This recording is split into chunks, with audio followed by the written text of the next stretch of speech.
Hello friends, how are you? Welcome to our YouTube channel Dhyan Commerce, the key of success. Please like, subscribe, share and press bell icon for notifications. Thank you.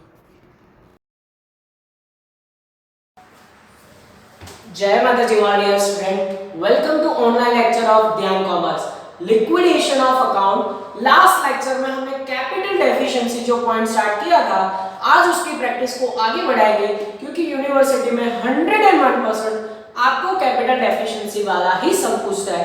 तो आपका जो liquidation financial statement है, liquidated finance statement, आपको वो prepare करना है as well as ये capital deficiency का पूरा कैलकुलेशन करना है। चलिए, आज के सम का मेरा टारगेट आपको यही पॉइंट की प्रैक्टिस करवाना है। चलिए, तो उसके लिए एग्जांपल नंबर 17 पे ज्वाइन होना है आपको। Example number 17, page number 400, 400 number के पेज पे पहुंच जाओ। एग्जांपल नंबर 17 पे 101% खतरा। प्रेरक लिमिटेड नाम है सम का। टेक्स्ट बुक होनी चाहिए, नोटबुक होनी चाहिए और कैलकुलेटर के साथ ज्वाइन होना है। चलिए, रीडिंग में स्टार्ट कर रहा हूं। एग्जांपल नंबर 17, साथ में होमवर्क में आपको 37 नंबर का सम ट्राई करना है। जितना टाइम बचे उतना यूटिलाइज कर लो एग्जाम के लिए। चलो, example number 17, Prerak limited want to the voluntary liquidation on 31/3/2020 prepare liquidated finance statement of receipt and payment from the following information। सिर्फ हमें ये रिसिप्ट एंड पेमेंट अकाउंट बनाना है, यानी जिसको लिक्विडेटेड फाइनेंस स्टेटमेंट बोला जाता है। तो उसके लिए आपको 7 अलग-अलग इंफॉर्मेशन दिया गया है। ठीक है, तो हमारा काम तो वही है ना कि पहले ये सारे इंफॉर्मेशन ढूंढो, उस पे लास्ट में कैपिटल डेफिशिएंसी का पॉइंट आएगा, वो फाइंड आउट करो। कैसे पता चलेगा कैपिटल डेफिशिएंसी सब में ये पॉइंट है? पैसे आपके पास कम पड़ेंगे, मूडी टूट जने कहवाए गुजराती में। पैसे आपके पास हो ही नहीं। सपोज आपको पेमेंट 6 लाख करना हो इक्विटी शेयर होल्डरों को, पर आपके पास सिर्फ 5 लाख पड़े और उसमें भी ए और बी दो तरह के शेयर होल्डर है। किसको कितना दोगे और किसको कम दोगे? तो वो पॉइंट को बोला जाता है कैपिटल डेफिशिएंसी, मूडी टूट, आपके पास कम पैसे है। चलो, उसके लिए आपको ध्यान देना चाहिए। सबसे पहले मैं पेड अप शेयर कैपिटल में, उसमें पहला है cumulative preference share. Preference share में कोई दिक्कत नहीं है, पर उसके बाद दो अलग-अलग इक्विटी शेयर कैपिटल दिखने होने चाहिए। 2000 equity share of 100 each fully paid up, एक फुल्ली पेड अप शेयर है, and 3000 equity shares of 100 each 80 paid up, जिसके ऊपर 80 रुपए पेड अप है, यानी 20 रुपए अभी मंगवाना बाकी है। तो सब में आ गए दो अलग-अलग इक्विटी शेयर होल्डर। चलो, अब हमारा काम कहां से शुरू होता है? मैंने आपको ऑलवेज बोला है ये जो लिक्विडेटेड फाइनेंशियल स्टेटमेंट है, पहले रिसीप्ट साइड कंप्लीट करो, और उसमें दो रिसीप्ट तो जनरली होती है, cash and bank and asset realise. Check करो, ये 7 और 8 इंफॉर्मेशन है, उसमें कैश बैलेंस है कहीं? पॉइंट नंबर 4 में ध्यान रखो, पॉइंट नंबर 4 में कैश बैलेंस दिया हुआ है। ये देखो कैश बैलेंस मैं वहां पे कॉपी कर रहा हूं, यहां 15,000 ये लिखा मैंने कैश बैलेंस। फिर उसके बाद नेक्स्ट पॉइंट पे अगर हम जाए तो कहीं ना कहीं असेट के लिए कोई ना कोई पॉइंट होगा, और उसके लिए डेंजरस एडजस्टमेंट नंबर 2 पे आओ। ये सब में हाईलाइट ऑफ द पॉइंट है, dangerous point number 2। Liquidated remuneration is 14,000, liquidator का रेम्यूनरेशन 14,000 है, जिसके ब्रैकेट में उन्होंने लिखा है 2% asset realise amount and 3% amount realized to unsecured creditor and the preferential creditor including preferential creditor, ऐसा लिखा हुआ है। तो इसका मतलब लिक्विडेटेड का रेम्यूनरेशन पे से हमें असेट रियलाइज मिल जाएगा, पर वो जो उन्होंने पॉइंट दिया है उसके लिए मुझे बोर्ड पे पूरा वर्क करना पड़ेगा।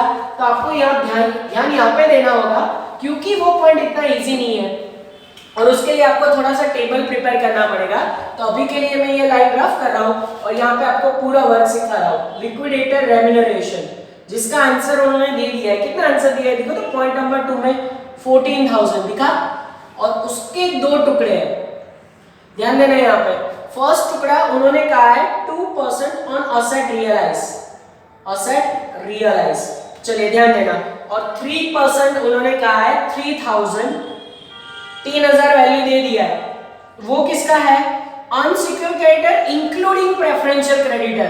तो अब देखो इसमें भी दो टुकड़े होंगे।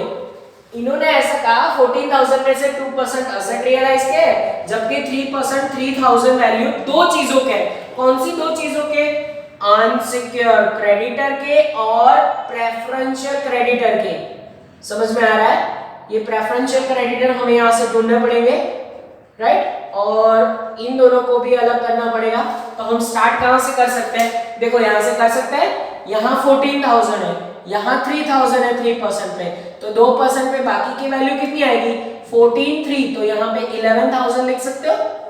14 में से 3 गए, कितने बचे? 11,000। अब इन दोनों को अलग करने के लिए मेरे पास ये दोनों की वैल्यू होनी चाहिए, जो कि काम हम बाद में करेंगे, पर पहले असेट रियलाइज की 2% पे वैल्यू मेरे पास आ चुकी है। तो मैं यहाँ पे देखो असेट रियलाइज, मेरे पास असेट की वैल्यू मिल जाएगी। कैसे मिलेगी? 2 पे 11,000, तो 100 पे हाउ मच? जैसे हाउ मच करोगे आपको आपकी असेट की वैल्यू मिल जाएगी, और असेट की वैल्यू आप ढूंढोगे तो वो आएगी 5,50,000। कितनी वैल्यू आएगी? 5,50,000। कैसे मिला? तो इस तरीके से मिला, ठीक है। ये 5,50,000, पहले 2% ढूंढे, 2% पे से पद रखा, असेट रियलाइज मिल गया। चलिए असेट मिल गया, तो मतलब हमारा रिसिप्ट साइड जो हमें पहले दो चीजें चाहिए थी वो हमारे पास आ चुकी है। अब बात करेंगे आगे धीरे धीरे इन सब की, और उसमें मेरा ध्यान जा रहा है यही रेम्यूनरेशन के नेक्स्ट पॉइंट पे। देखो पॉइंट नंबर 3 नंबर के पॉइंट में ये प्रेफरेंशियल क्रेडिटर आपको दी दी है। प्रेफरेंशियल क्रेडिटर कितने हैं? 20,000 है। तो अब देखो इसमें 20,000 है आपके पास है ऑलरेडी, 20,000 प्रेफरेंशियल क्रेडिटर। उन्होंने क्या कहा है? 3% amount paid to the unsecured creditor including preferential creditor, इसके 3% में है ये। तो अब देखो सीधी सी बात है, अगर आपको ये 3% आप निकालोगे तो आपको इसका आंसर मिलेगा प्रेफरेंशियल क्रेडिटर का, क्योंकि ये टोटल 3% 3,000 इन दोनों का टुकड़ा है, तो दोनों के 3% मिला के ये 3,000 हो रहे हैं। तो मेरे पास प्रेफरेंशियल क्रेडिटर की वैल्यू है, कहां से मिली? पॉइंट नंबर 3 में से 20,000 निकालो, उसमें 3%, जैसे 3% निकालोगे आई थिंक वैल्यू यहाँ पे 600 आएगी।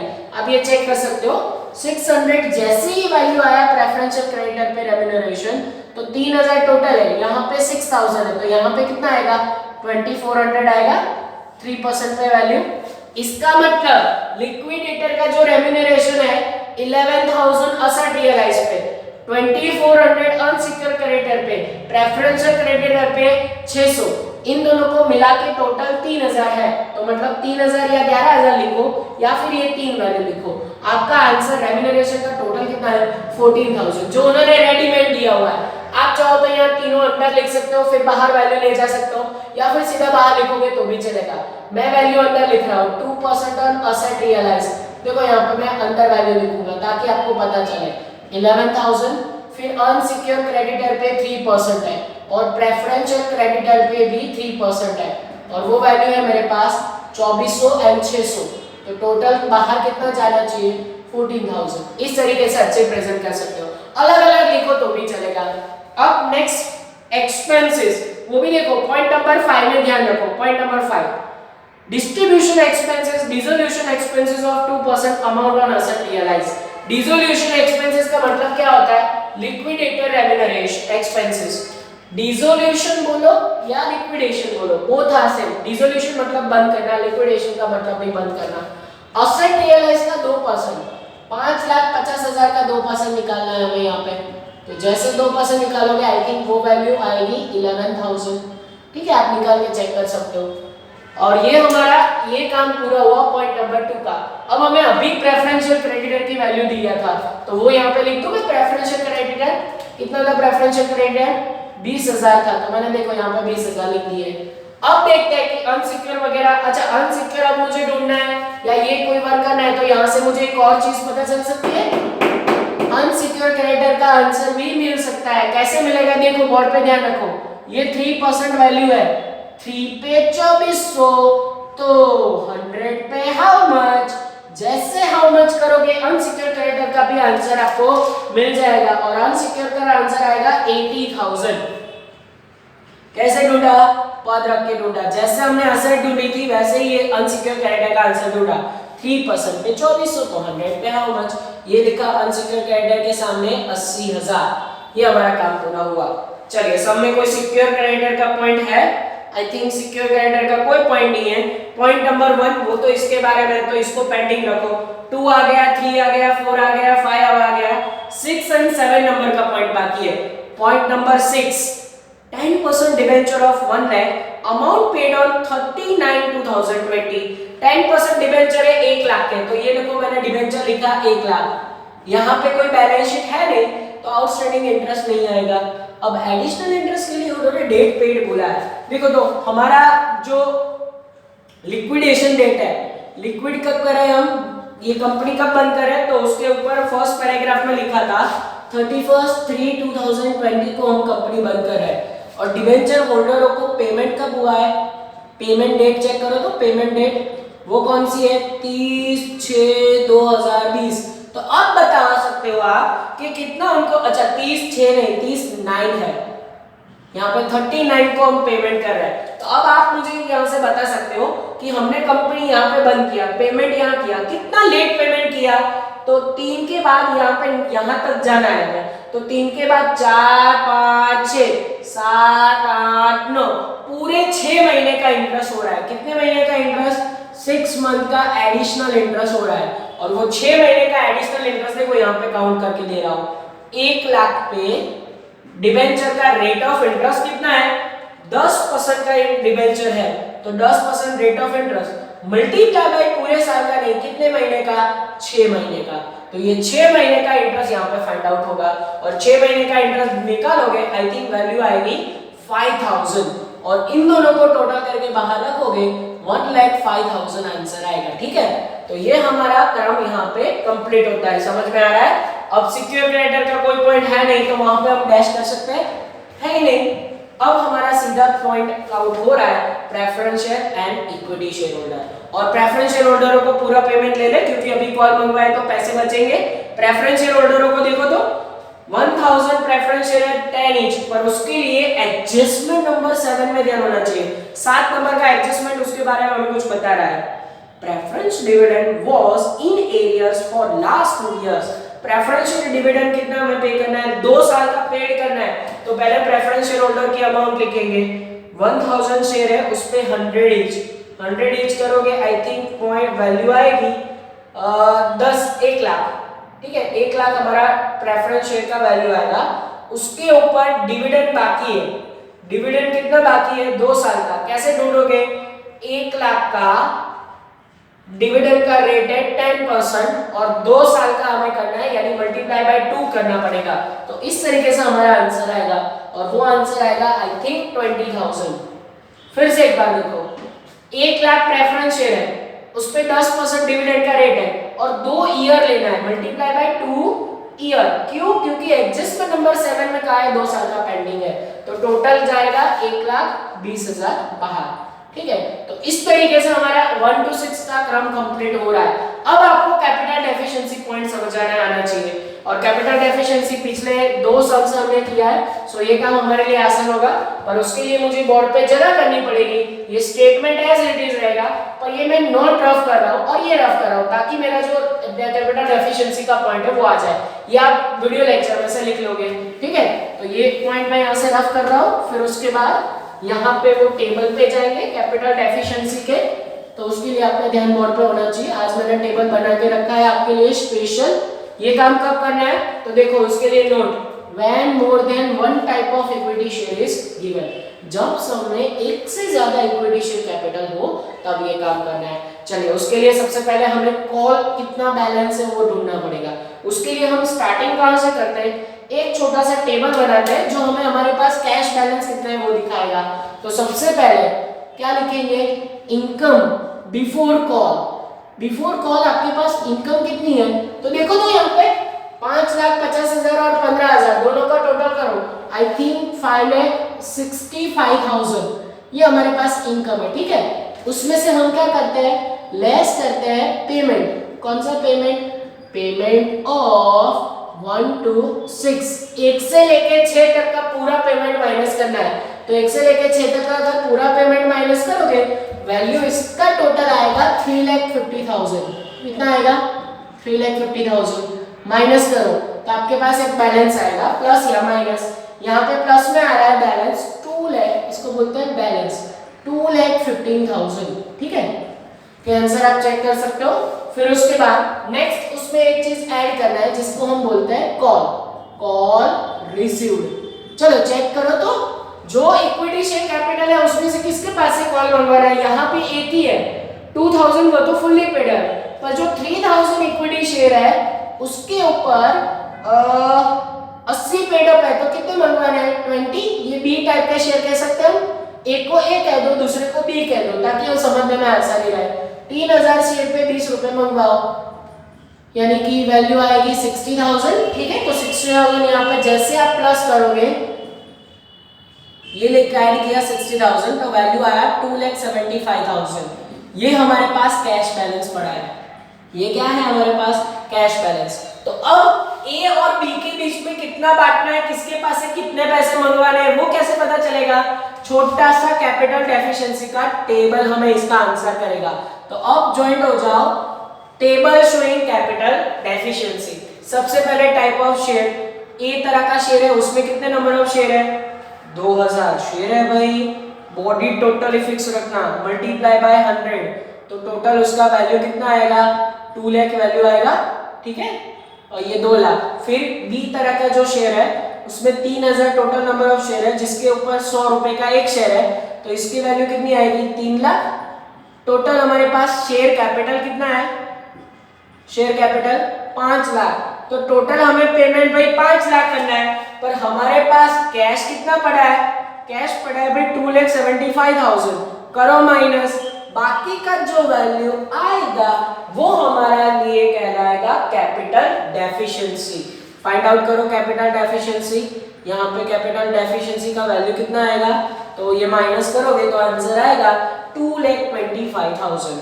ये हमारा आंसर आ रहा है। चेक करो हम आंसर में, अगर आप आंसर में चेक करोगे कहीं ना कहीं कैपिटल डेफिशिएंसी दिया होगा, तो ये आंसर मैच होना चाहिए। ये आंसर आ रहा है। चलिए अब इसके बाद ये टेबल को आगे कंप्लीट करना है, तो हमें ये कैपिटल डेफिशिएंसी है ना 2,25,000 को, उसको कैपिटल रेशियो में, कौन से रेशियो में, कैपिटल रेशियो में, इन दोनों के बीच में बांटना है।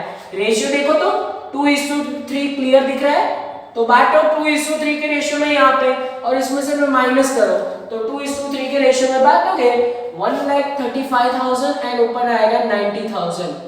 अब ये वैल्यू यहां से माइनस करोगे तो आपके पास एक बैलेंस आएगा, और वो बैलेंस आएगा 1,10,000 एंड 1,65,000। ठीक है, अब यहां तक आपको समझ में आना चाहिए। पहले टोटल शेयर कैपिटल, उसमें से कैश माइनस किया, कैपिटल डेफिशिएंसी मिला। कैपिटल डेफिशिएंसी को कैश रेशियो, ये कैपिटल के रेशियो में बांटा, जैसे डेफिशिएंसी का इसमें से माइनस किया आपको बैलेंस मिला। अभी काम पूरा नहीं हुआ, नियम के मुताबिक उसमें से कॉल माइनस करो। फर्स्ट में तो हमने कोई कॉल मंगवाया नहीं है, ए टाइप के जो इक्विटी शेयर होल्डर है उनके पास कोई कॉल नहीं मंगवाया, पर जो बी है उनके पास से 60,000 कॉल मंगवाया हमने, तो यहाँ से माइनस करना होगा। तो अब देखो आंसर 1,10,000 में से कुछ नहीं गया, प्लस 1,10,000 बचा। अब 1,65,000 में से 60,000 चले गए, तो आंसर आएगा 1,05,000, वो भी प्लस में, यस ये भी प्लस में, तो दोनों प्लस में आया है। प्लस में आया तो क्या करना है, प्लस हो तो पेमेंट और माइनस में हो तो रिसिप्ट। यहाँ पे इन दोनों का टोटल आपके ये टोटल के साथ मैच हो जाएगा 2,15,000। चेक करो ये टोटल मैच होना चाहिए, तो आपको पता चलेगा भाई हमने गिना हुआ आंसर सही है। तो देखो कितना अच्छा टेबल है, ये टेबल आपको कहीं नहीं मिलेगा, ये ध्यान कॉमर्स का स्पेशल टेबल है, जो दर्शन सर की टेक्निक है वही मैं यूज कर रहा हूँ, और यहाँ पे आंसर आ रहा है।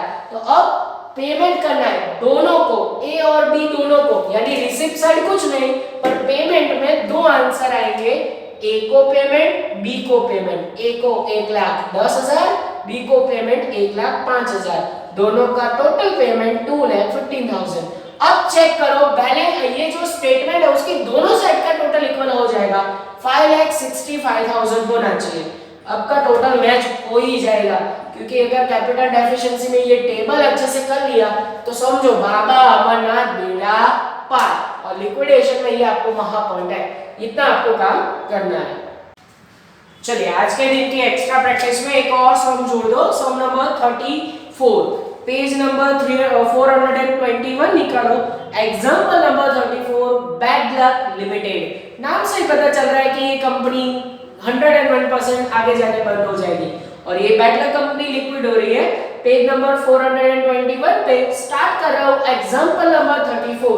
साथ में आपको दो सम है 9 एंड 24। अगर आपके पास टाइम कम बच रहा है एग्जाम रिलेटेड, जितना प्रैक्टिस हो सके उतना कर सकते हो। चलिए एग्जांपल नंबर 34 रीडिंग स्टार्ट कर रहा हूं, ध्यान आपका अंदर होना चाहिए। Bad Luck Limited want to the voluntarily liquidation on 31/12/2019। भाई 31/12/2019 को बैड लक कंपनी बंद हो रही है वॉलंटरीली, और हमारे सिलेबस में वॉलंटरीली लिक्विडेशन है, जो कंपनी के ट्रिब्यूनल द्वारा लिक्विडेशन होता है वो नहीं यहाँ पे है। वॉलंटरी यानी कंपनी खुद अपने हिसाब से अब बिजनेस बंद करना चाहती है। The balance sheet is given as under, balance sheet आपको पूरा लॉन्ग बैलेंस शीट दिया हुआ है। फिर उसके बाद आप पीछे पैराग्राफ पे आओगे तो वहां पे आपको कुछ इंफॉर्मेशन मिलेगी। Consider the following information, prepare liquidator final statement of receipt and payment. हमें यही स्टेटमेंट ड्रॉ करना है। फिर उसके बाद सिर्फ 3 इंफॉर्मेशन दिया है। चलिए हमारा वर्क कहां से स्टार्ट होगा? सबसे पहले ये स्टेटमेंट बनाएंगे और उसमें रिसीप्ट साइड इन दोनों को कंप्लीट पहले करेंगे। तो सबसे पहले बैलेंस शीट में कैश एंड बैंक कहीं ना कहीं होगा, ढूंढ के तो आप देख सकते हो। देखो बैलेंस शीट में सबसे लास्ट में कैश एंड बैंक बैलेंस दिख रहा है, आपको भी दिखना होना चाहिए। कितना कैश एंड बैंक बैलेंस है? ₹10,000। तो ये देखो यहाँ पर मैंने 10,000 लिखे। फिर उसके बाद असेट रियलाइज के लिए आपको पूरा फर्स्ट पॉइंट वहां पे क्लियर दिख रहा होगा। फर्स्ट पॉइंट में ध्यान, असेट रियलाइज, बिल्डिंग के इतने, मशीन के इतने, स्टॉक के इतने, डेटर के इतने, तो सब कुछ लिस्ट दिया हुआ है। तो उसका मतलब यहाँ पे हमें लिस्ट शो करना पड़ेगा। सबसे पहले कौन सी असेट रियलाइज हो रही है? बिल्डिंग। कितने पैसे बिल्डिंग के मिल रहे हैं? 1 लाख। फिर उसके बाद है मशीनरी, सारी चीजों का लिस्ट दिया है, हमें लिस्ट लिखना पड़ेगा। एक अब तक हमें टोटल दे रहे थे, अब वापस से लिस्ट दिया है। चलो 4 असेट है, जिसके पास से जितने पैसे, डेटर के पास से हमें पैसे मिल रहे हैं 65,000। ये चारों का टोटल करना पड़ेगा। मेरे पास ऑलरेडी टोटल किया हुआ है 3,15,000, तो मैं वहां से लिख रहा हूं। ठीक है, आप ये टोटल चेक कर सकते हो। चलिए दोनों रिसीप्ट साइड देखते ही देखते खत्म हो गई। अब बात करते हैं पेमेंट की, और पेमेंट में ये सब कुछ यहाँ से शुरू होना चाहिए। और देखो फर्स्ट पॉइंट में क्लियरली सिक्योर क्रेडिटर के बारे में पॉइंट आ रहा है। फर्स्ट पॉइंट में अभी 2 लाइन बाकी है, मैं रीड कर रहा हूँ। Creditor of loan have the sold investment of 55,000 and the additional amount was returned to liquidator। Creditor जिसके लोन्स अगेंस्ट इन्वेस्टमेंट है, क्रेडिटर के पास से आपने लोन लिया था अगेंस्ट इन्वेस्टमेंट, अगर कुछ गिरवी रख के लोन लेते हो तो उसको बोला जाता है सिक्योर क्रेडिटर। भाई क्रेडिटर ये सिक्योर क्यों है? क्योंकि हमने उनको इन्वेस्टमेंट दिया था। तो वो लोग अपने आप 55,000 में वो इन्वेस्टमेंट सोल्ड करके बाकी के पैसे लिक्विडेटर को लौटा रहा है। तो ऐसी सिचुएशन को बोला जाता है सरप्लस। तो दैट मींस हमें यहाँ पे रिसीप्ट से देखो तीसरा पॉइंट लिख रहा हूं, सरप्लस फ्रॉम किसके पास से मिलेगा? From secure creditor. अब देखना उन्होंने इन्वेस्टमेंट सोल्ड कितने में किया? 55,000 में। अगर कुछ ना बोला होता तो मैं 55 यहाँ पे लिखता और सिक्योर क्रेडिटर में वो इन्वेस्टमेंट की अमाउंट लिख देता, पर यहाँ पे उन्होंने बोला कि उन्होंने खुद सोल्ड कर दिया है। तो थे कितने वैल्यू के? उसके लिए बैलेंस शीट में आपको कहीं ना कहीं जाना पड़ेगा। तो बैलेंस शीट में अगर liability side non current liability में आप देख सकते हो loan secure by charge on investment. Investment के ऊपर लोन लिया है, तो लोन कितने का लिया था? इन्वेस्टमेंट के ऊपर 40,000 का लोन लिया था। तो इसका मतलब हमारा लोन था 40,000 का, उसको बेचने से 55,000 मिले, तो बाकी का डिफरेंस हमारे लिए फायदा है। और वो डिफरेंस 5,000 का अराइज होगा, राइट? 15,000 सॉरी माय मिस्टेक, यहाँ पे 15,000 का डिफरेंस आएगा। तो इसका मतलब अगर ये पॉइंट ना दिया होता तो मैं 55 यहाँ पे लिखता और ये 40,000 लोन का यहाँ पे लिखता, पर क्योंकि उन्होंने बता दिया तो इसका मतलब अब सिक्योर क्रेडिटर को हमें पेमेंट करने की जरूरत नहीं है। उन्होंने खुद बार निपटा दिया इस केस को, ठीक है? उन्होंने खुद सोल्ड किया और बाकी के पैसे हमें लौटाए। चलिए ये सिक्योर क्रेडिटर का पॉइंट है। उसके बाद अब हम आगे जाए तो हमें ये एक्सपेंसेस वगैरह चाहिए, तो उसके लिए देखो एडजस्टमेंट नंबर 2, 3 या 4 लाइन का एडजस्टमेंट है, बहुत ही अच्छा एडजस्टमेंट। एडजस्टमेंट नंबर 2 पे ध्यान रखना। Liquidator remuneration was fixed 2% on asset realise except bank balance. देखो उन्होंने ऐसा कहा है, फिर आगे भी एक वर्ड है excluding surplus from the secure creditor. भाई उन्होंने कहा 2% ऑन असेट रियलाइज दो, मैं यहाँ पे अलग से पेन से लिखूंगा ताकि आपको पता चले 2% ऑन असेट रियलाइज। पर ये असेट रियलाइज की वैल्यू में ये नहीं होना चाहिए और ये नहीं होना चाहिए, कैश भी नहीं होना चाहिए, ये भी नहीं होना चाहिए। तो डायरेक्ट 3,15,000 के परसेंटेज निकाले 2% निकालो, 3,15,000 के 2%, तो आंसर आपके पास आएगा 6,300। ये आप वैल्यू चेक कर सकते हो। चेक करूं मैं वैल्यू, मुझे भी डाउट है यहाँ पे। आई थिंक हमारा आंसर गलत नहीं आना चाहिए और 2% यस, ये आंसर आ जाएगा। उन्होंने एक्सक्लूडिंग ऐसा करके लिखा हुआ है तो वो वैल्यू हमने नहीं लिया। और एक रेम्यूनरेशन है 3% on distributed to the unsecure creditor. Unsecure creditor को जो दोगे उसके ऊपर 3% है अनसिक्योर क्रेडिटर, पर अभी हमें अनसिक्योर क्रेडिटर की वैल्यू नहीं पता है। उन्होंने कुछ ब्रैकेट में दिया हुआ है एक्सक्लूडिंग प्रेफरेंशियल, यानी प्रेफरेंशियल क्रेडिटर नहीं लेना है, सिर्फ इसके ऊपर 3% देना है, पर अभी इसकी वैल्यू हमें नहीं पता तो हम वो पॉइंट पेंडिंग रखेंगे। वही पैराग्राफ में डिसोल्यूशन एक्सपेंसेस दिया गया है, डिसोल्यूशन बोलो या लिक्विडेशन बोलो, both are same. Dissolution expenses liquidation expenses में लिख दूं 6600, ये मैंने लिख दिया पॉइंट नंबर 2 के सामने, लिक्विडेशन एक्सपेंसेस 66। अब मुझे प्रेफरेंशियल या वो चाहिए तो उसके लिए मैं बैलेंस शीट में जा सकते हैं, याद आ रहा है? इसमें अगर कुछ नहीं दिया है तो प्रेफरेंशियल एंड अनसिक्योर हमें बैलेंस शीट में से मिल जाएगा। चेक करो बैलेंस शीट में लायबिलिटी साइड, मैं जा रहा हूं लायबिलिटी में, उसमें करंट लायबिलिटी में सबसे पहले मुझे दिखे सन्ड्री क्रेडिटर। सन्ड्री क्रेडिटर कितने हैं? 70,000, तो ये मैंने यहाँ पे 70,000 लिखा। अब उसके 3% यहाँ पे दे सकता हूँ मैं, ये देखो जैसे एक मुझे ये वैल्यू मिली उसके ऊपर 3% कमीशन रेम्यूनरेशन था, तो ये 3% रेम्यूनरेशन दे रहा हूँ, तो ये 3% रेम्यूनरेशन यहाँ निकालोगे वैल्यू कितना आएगा 2,100। अब प्रेफरेंशियल मुझे क्रेडिटर चाहिए तो उसके लिए मेरा ध्यान जा रहा है बैलेंस शीट में प्रेफरेंशियल क्रेडिटर करके लिखा ही हुआ है 25,000 दिखा, ये देखो प्रेफरेंशियल क्रेडिटर 25,000 लिख दिया मैंने। अब उसके बाद डिबेंचर का यहाँ पे पॉइंट है और मेरे पास उसके लिए एडजस्टमेंट नंबर 3 भी है। एडजस्टमेंट नंबर 3 में ध्यान दो, debenture holder were paid on 36/2020, debenture होल्डरों को 30/6/2020 को पेमेंट करना है। तो हमारा जो लिक्विडेशन डेट है, ऑलवेज मैं आपको ये नोट करके दिखाता हूँ, हमारा ये जो कंपनी है बैड लक लिमिटेड, वो कब डिसोल्यूशन हो रहा है 31/12/2019 को, और इनको पेमेंट कब करना है, पेमेंट डेट चेक करो तो पेमेंट डेट कौन सी तारीख है, आई थिंक 30/6/2020, राइट, ये डेट को हम डिबेंचर होल्डरों को पेमेंट कर रहे हैं। अब देखो ना कितना एडिशनल टाइम पीरियड का हमें इंटरेस्ट लगेगा, 31/12 से 30/6 जाओ, पूरे 6 महीने का एडिशनल इंटरेस्ट लगेगा, राइट, ये एडिशनल इंटरेस्ट के लिए मैंने फाइंड आउट किया है। तो अब देखो बैलेंस शीट में से सबसे पहले डिबेंचर ढूंढ लो, जैसा काम हम अब तक करते आए थे। डिबेंचर की वैल्यू आई थिंक मुझे दिख रही है 1 लाख, फिर उसमें आउटस्टैंडिंग इंटरेस्ट और बैलेंस शीट है तो वो ले लो, आउटस्टैंडिंग इंटरेस्ट कहीं दिख रहा है, हाँ मुझे दिख रहा है बैलेंस शीट में 5,000। फिर उसके बाद ये एडिशनल इंटरेस्ट फाइंड आउट करना है, तो वो काम कैसे करेंगे, देखो 1 लाख का debenture, rate of interest debenture पे कितने का है, आई थिंक 10%, ये लिया 10, कितने महीने का इंटरेस्ट लो 6/12, पूरे 6 महीने का इंटरेस्ट यहाँ पे चार्ज करना है, वो इंटरेस्ट निकालोगे आई थिंक अगेन वैल्यू 5,000 आएगी, स्टार रेटिंग, तो टोटल 1,10,000 आई थिंक बाहर जाएगा। आंसर चेक कर लो, मेरे पास आंसर लिखा हुआ है, यस करेक्ट आंसर है। तो ये देखो 1 से लेके 5 तक तो सारे पॉइंट खत्म हो गए, अब सीधा कैपिटल डेफिशिएंसी पे टारगेट करना है, पर उससे पहले पूरे पॉइंट कंसीडर हो गए। अब सिर्फ प्रेफरेंशियल कैपिटल लिख दे, उसके ऊपर कोई डिविडेंड का पॉइंट हो तो वो भी ध्यान में लेना है, वो नहीं भूलना चाहिए हमें। उसके लिए आप बैलेंस शीट में आओ, बैलेंस शीट में मुझे प्रेफरेंशियल कैपिटल सबसे पहले दिख रहा है, वहां पे 1000 प्रेफरेंशियल है 100 ईच, तो 1000 को 100 से मल्टीप्लाई करोगे 1 लाख वैल्यू आएगी, ठीक है। तो ये हमारा प्रेफरेंशियल भी आ चुका है।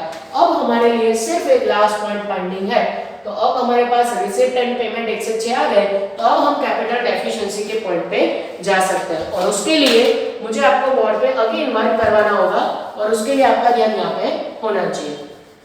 कब ऐसा काम करना है, जब 1 से ज्यादा इक्विटी शेयर दिए गए हो। चेक करो बैलेंस शीट में 1 से ज्यादा इक्विटी शेयर कैपिटल है, अगर एक ही बंदे को पेमेंट करना है वो तो जितना हो मैं दे देता, पर जब 1 से ज्यादा इक्विटी शेयर होल्डर हो तब ये प्रॉब्लम अराइज होता है। एक को देना है तो उसको तो सीधा पेमेंट कर देते हैं हम। चलिए, तो अब बैलेंस शीट में वहां पे ध्यान होना चाहिए, यस बैड लक कंपनी 34 उसमें बैलेंस शीट में आपका ध्यान हो तो पहले तो हमारा इनकम हमें यहाँ से कॉपी करना है। सबसे पहले टेबल हम प्रिपेयर करते हैं जहां पे शुरुआत होते हैं income from income before call, sorry यहाँ पे गलत लिख दिया मैंने, यहाँ पे आना चाहिए इनकम बिफोर कॉल, कॉल मंगवाने से पहले की इनकम। और यहाँ पे लकीली हमारे पास 3 इनकम है तो तीनों का टोटल करेंगे हम, आई थिंक 3,13,000 एंड 3,40,000 आंसर आएगा। आप ये टोटल चेक कर सकते हो, ठीक है। हमारे पास कॉल मंगवाने से पहले इतनी इनकम है, उसमें से हम माइनस करेंगे लेस पेमेंट। अब आपको ये टेबल याद रह गया होगा, पेमेंट 1 to 6, 1 से लेके 6 तक का पेमेंट, और वो पेमेंट आएगा आई थिंक 3,20,000। अब जैसे ये माइनस करोगे हमारे पास एक बैलेंस आ रहा है जो कि आ रहा है 20,000, ठीक है। अभी हम प्लस में है, पर फिर भी इसमें एक और चीज क्या ऐड करेंगे कॉल रिसीव्ड।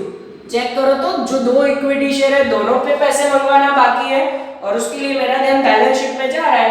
बैलेंस शीट में सबसे पहला 2400 इक्विटी शेयर है, 100 ईच, 75 पेड अप, यानी कि ए तरह के अगर इसको मैं नाम दे दूं 2400 शेयर, कितने पैसे मंगवाने बाकी है, 100 रुपए के शेयर पे 75 मंगवाए तो 25 बाकी है, 25 से मल्टीप्लाई करेंगे। और बी में भी देख लेते हैं, बी में कितने नंबर ऑफ शेयर है, 1600 शेयर है, जिसके ऊपर 50 रुपए मंगवाए तो कितने बाकी है, 50 रुपए बाकी है। करो तो दोनों को मल्टीप्लाई, 60,000 एंड 80,000 आंसर आएगा। और इन दोनों को प्लस करोगे तो आई थिंक 1,40,000 आपको बाहर प्लस करना है। और टोटल अगर बैलेंस देखने जाओगे तो 1,60,000 हमारे पास क्या है, कैश बैलेंस। अब ये कैपिटल डेफिशिएंसी टेबल आपको आना चाहिए, और ये हम कई सम में कर चुके हैं, तो आई थिंक अब आपके पास इसका पर्टिकुलर सॉल्यूशन होगा। ध्यान देना, सबसे पहले टाइप ऑफ शेयर ले लो, ए तरह के, बी तरह के। ए में 2400 शेयर है मल्टीप्लाई बाय 100, बी में 1600 शेयर है multiply by full value share की कितनी है, 100। करो तो मल्टीप्लाई, आई थिंक 2,40,000 एंड 1,60,000, दोनों को प्लस करो, आंसर आएगा शेयर कैपिटल का आई थिंक 4 लाख, ठीक है। और उसमें से हमारे पास बैलेंस कितना पड़ा है, कैश कितना पड़ा है, कैश है हमारे पास 1,60,000, और इसको जैसे माइनस करोगे आपके पास आपका फाइनल कैपिटल डेफिशिएंसी का आंसर आ जाएगा, और वो आएगा कैपिटल डेफिशिएंसी 3,40,000, नहीं 340 नहीं 240 आई थिंक आंसर आएगा, यस माय मिस्टेक, आंसर आएगा 2,40,000। अब ये 240 को क्या करेंगे, अब इसको यहाँ पे डिवाइड करेंगे। ध्यान देना, 2,40,000 जो हमारे पास पैसे नहीं है उसको पहले डिवाइड करो ए और बी में, उनके कैपिटल के रेशियो में। कैपिटल कितनी है, 24 इंटू 16, इसको छोटा कर सकते हो, 24 का 12, 12 और 8, 12 और 8 का और छोटा हो सकता है, 12 और 8 का और छोटा करोगे तो आई थिंक 3:2 रेशियो आएगा, और 3:2 के रेशियो में बांटो, 2,40,000 को 3:2 के रेशियो में बांटो, 1,44,000 आएगा। ये काम आप अगर क्लास में होते तो मुझे हेल्प कर दे, अभी मेरे पास आंसर है तो मैं वहां से कॉपी कर रहा हूँ।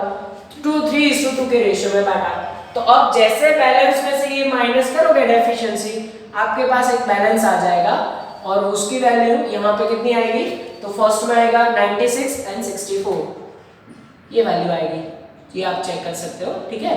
अब उसमें से एक और छोटा सा काम करना है, कॉल माइनस कर देना है।